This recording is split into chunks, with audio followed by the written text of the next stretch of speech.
Dear student, Indian public higher secondary school Bhairavchara Titla Kushinagar का online classes में आपका स्वागत है। मैं रवि सर। आज आप क्लास 10th का लेक्चर नंबर 9 पढ़ेंगे, जिसमें प्रश्नावली 3.1 स्टार्ट करेंगे। इसमें फर्स्ट क्वेश्चन आपका दिया हुआ है कि आफताब, देखिए अपने बुक में, आफताब अपनी पुत्र से कहता है कि 7 वर्ष पूर्व मैं तुमसे 7 गुनी आयु का था। तो आफताब अपनी पुत्री से कहता है कि आफताब कि मैं 7 वर्ष पूर्व मैं तुमसे 7 गुनी आयु का था, अब से 3 वर्ष बाद मैं तुमसे केवल 3 गुनी आयु का रह जाऊंगा। तो इस स्थिति में हमें बीजगणितीय रूप में इसको दिखाना है और उसके बाद ग्राफीय रूप में भी समीकरण बनाना है। तो चलिए देखते हैं। आफताब है तो इसका उम्र बाप है, तो बाप का उम्र बेटी से बड़ा होगा। तो पहले मान लेते हैं, कह रहा है कि मान लेते हैं माना आफताब की वर्तमान आयु हम मान लेते हैं x वर्ष, और इसके पुत्री की जो आयु है, पुत्री की वर्तमान आयु हम मान लेते हैं y वर्ष। तो प्रश्नानुसार कहा है, देखिए प्रथम प्रश्नानुसार बोला है कि 7 वर्ष पूर्व। तो पहले हम निकाल लेते हैं 7 वर्ष पूर्व। 7 वर्ष पूर्व अगर आफताब की आयु निकालेंगे 7 वर्ष पूर्व, तो आपका हो जाएगा 7 वर्ष पूर्व आफताब की जो आयु हो जाएगा, वर्तमान आयु, वो हो जाएगा x-7। पूर्व में घटा देंगे आप 7, और इसी प्रकार पुत्री का भी जो हो जाएगा, तो पुत्री बाप बेटी दोनों में कमी होगा 7 वर्ष की, तो पुत्री में भी हम 7 वर्ष घटा देंगे तो y-7 ये दोनों हो जाएगा। इसके बाद प्रश्नानुसार क्वेश्चन आपका कहा है कि 7 वर्ष पूर्व आफताब कहता अपनी बेटी से कि मैं 7 वर्ष पूर्व तुमसे 7 गुनी आयु का था। तो देखिए, ये एक तरफ बाप को लिखिए, एक तरफ बेटी को, तो आपका हो जाएगा 7 वर्ष पहले बाप आपका x-7 वर्ष का था और बेटी इसकी थी y-7 वर्ष की। और प्रश्न में कहा है कि 7 वर्ष पहले मैं जो है तुमसे 7 गुनी आयु का था। तो कभी भी इक्वल समीकरण बनाने के लिए छोटे उम्र में गुना करेंगे। 7 गुना का हम छोटे उम्र में करेंगे तो बेटी वाले में 7 गुना कर देंगे, ये ध्यान देंगे। ये नहीं कि 7 गुना बाप वाले में कर देंगे। तो इक्वल समीकरण बनाने के लिए कभी भी छोटे उम्र में 7 गुना करेंगे। तो बाप कहता है कि आफताब कहता है कि मैं तुमसे 7 गुनी उम्र का था। तो यहाँ से समीकरण बना लेंगे x-7 इजिक्वल टू 7 का y में मल्टीप्लाई करेंगे तो 7y, और 7 का 7 में करेंगे तो 7 आपका 49 हो जाएगा। और यहाँ से देखिए x y को एक साइड में कीजिए, x ये +7y है, इधर आएगा आपका -7y इजिक्वल टू -49, और प्लस आपका हो जाएगा 7। यहाँ से हम कर लेंगे x-7y इजिक्वल टू आपका हो जाएगा -42। इसको हम मान लेंगे समीकरण नंबर 1। इसके बाद दूसरी प्रश्नानुसार देखिए, द्वितीय प्रश्नानुसार आप देखें, फर्स्ट प्रश्नानुसार पहला समीकरण मिला। द्वितीय प्रश्नानुसार कहता है कि जो 3 वर्ष बाद मैं तुमसे केवल 3 गुनी आयु का रह जाऊंगा। तो अब 3 वर्ष बाद कहा है, तो बाद के लिए जोड़ेंगे तो वर्तमान उम्र जो था यहाँ से निकालेंगे। 3 वर्ष बाद आफताब की जो उम्र जो हो जाएगी, आयु जो हो जाएगा, वो हो जाएगा x था वर्तमान में, और 3 वर्ष बढ़ेगा तो x+3 वर्ष हो जाएगा। और इसी प्रकार पुत्री का जो आयु होगा वो हो जाएगा y+3 हो जाएगा। बाप बढ़ेगा तो बेटी भी बढ़ेगा उम्र में 3 वर्ष, तो दोनों बढ़ेंगे सब। फिर देखिए प्रश्नानुसार आपका कहा है कि बाप फिर से कहता है कि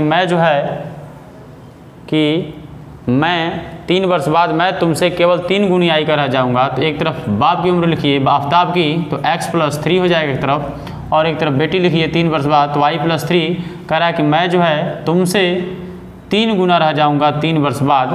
तो यहाँ से ध्यान देंगे 3 गुनी आयु हो जाएगा, इसका मल्टीप्लाई कर लीजिए x+3, 3 का y में करेंगे तो 3y, और 3 का 3 में करेंगे तो 9 हो जाएगा। यहाँ से हो जाएगा 3y इधर आएगा तो x-3y इजिक्वल टू 9-3 हो जाएगा। तो x-3y इजिक्वल टू आपका हो जाएगा 6, समीकरण नंबर 2। तो आपको 2 बीजगणितीय रूप मिल गया। एक तो पहला समीकरण मिला था x-7y इजिक्वल टू -42, समीकरण नंबर 1 मिला था। तो ये जो दोनों समीकरण हो गए, ये आपका हो गया आपका ये जो हो गया बीजगणितीय रूप। अब इनसे हम इन्हीं से एक्स वाई की वैल्यू निकालेंगे तो समीकरण 1 से समीकरण 1 से देख लीजिए x minus 7y is equal to आपका -42 है। तो यहाँ से लिख सकते हैं प्रतिस्थापन विधि द्वारा कि x बराबर 7y को इधर लाएंगे माइनस आपका हो जाएगा 42, इसको समीकरण नंबर 3 मान लीजिए। यहाँ से हम x और y का वैल्यू फाइंड आउट करेंगे। तो देखिए x y वैल्यू दो बिंदु ज्ञात कर लीजिए। मान लेते हैं यहाँ पर अगर y बराबर अगर 8 हम रख देते हैं तो 8 सत्ते आपका 56 माइनस 42 आपका हो जाएगा, आपका 56 माइनस 42 आपका हो जाएगा 14। फिर देखिए अगर y का वैल्यू हम 6 मान लेते हैं तो 7 6 42 और माइनस 42 प्लस 42 से माइनस 42 कैंसिल आउट हो जाएगा, तब x का मान जो आएगा आपका 0 आएगा। ये दो x का वैल्यू हो गया। इसी प्रकार समीकरण 2 से हम समीकरण 2 से अगर हम देखें तो समीकरण 2 आपका है x minus 3y is equal to 6 है। तो यहाँ से अगर प्रतिस्थापित करेंगे तो ये उधर जाएगा आपका 3y प्लस 6 हो जाएगा, ये समीकरण नंबर 4 हो जाएगा। और यहाँ से अगर x y की वैल्यू फाइंड आउट करना है तो देखिए यहाँ से x y की वैल्यू फाइंड आउट करेंगे, अपने आप से रख लीजिए। एक बार आप 0 रख लीजिए, तो 0 रखेंगे तो 3 में गुणा करेंगे तो 0 हो जाएगा, और 6 जोड़ेंगे तो आपका अगर y बराबर आप 0 रखते हैं तो x का मान 6 प्राप्त होगा।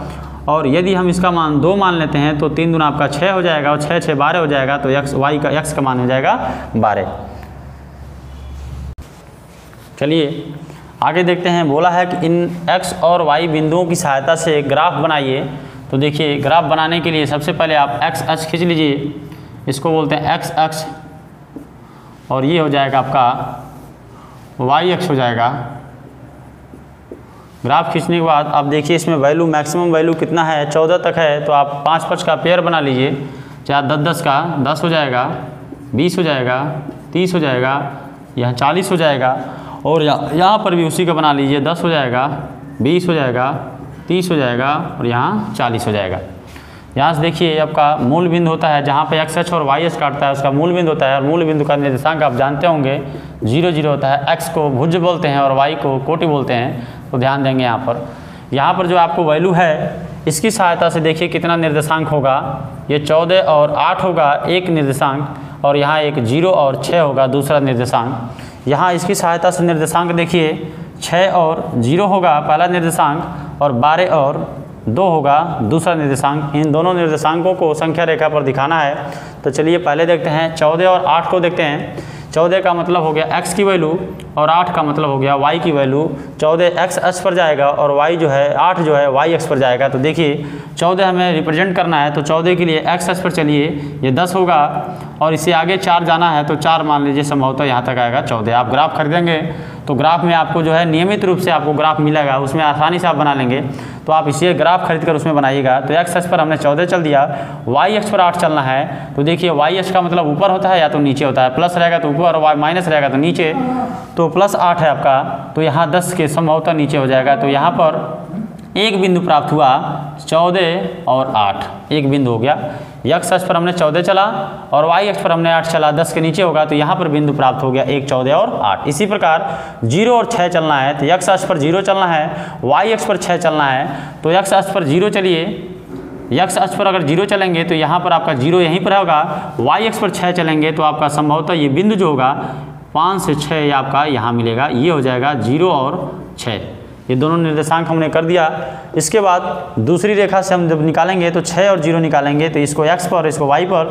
x अक्ष पर 6 चलना है, तो x अक्ष पर 6 पॉइंट चलिए, ये आपका 5 यहाँ पर होगा, और 5 से आगे थोड़ा सा होगा आपका 6 यहाँ पर होगा 6, और y अक्ष का मान 0 है, 9 तो ऊपर गया है 9 तो नीचे, इसी पर 0 का मान है, तो ये हो जाएगा 6 और 0। इसी प्रकार 12 और 2 को इस निर्देशांक पर सम्मिलित करना है, तो x अक्ष पर हमें 12 चलना है और y अक्ष पर 2 चलना है। तो x अक्ष पर 12 चलिए, 10 से थोड़ा सा आगे होगा, और y अक्ष पर 2 चलना है, तो यहाँ पर थोड़ा सा 2 आएगा आपका यहाँ, तो ये हो जाएगा आपका 12 और हो जाएगा 2।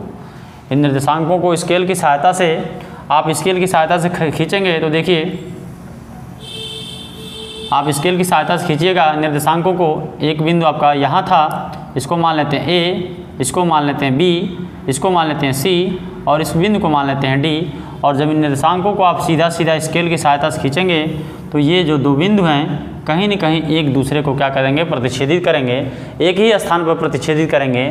तो हम बोलेंगे ये जो रेखाएँ हैं ये जो रेखाएं हैं वो जो हैं प्रतिच्छेदित रेखाएं हैं, जो बिंदुओं आपको इस निर्देशांक को मान लेंगे m और इस समीकरण वाले को, पहले समीकरण को मानेंगे x माइनस 7y = -42 और समीकरण दूसरे रेखा को हम मान लेंगे, ये जो दूसरी रेखा है इसको हम मान लेंगे x माइनस 3y = 6, जो बिंदु m पर प्रतिच्छेदित करते हैं। और ये जो है आपका ग्राफीय रूप इस तरह निरूपण करेंगे।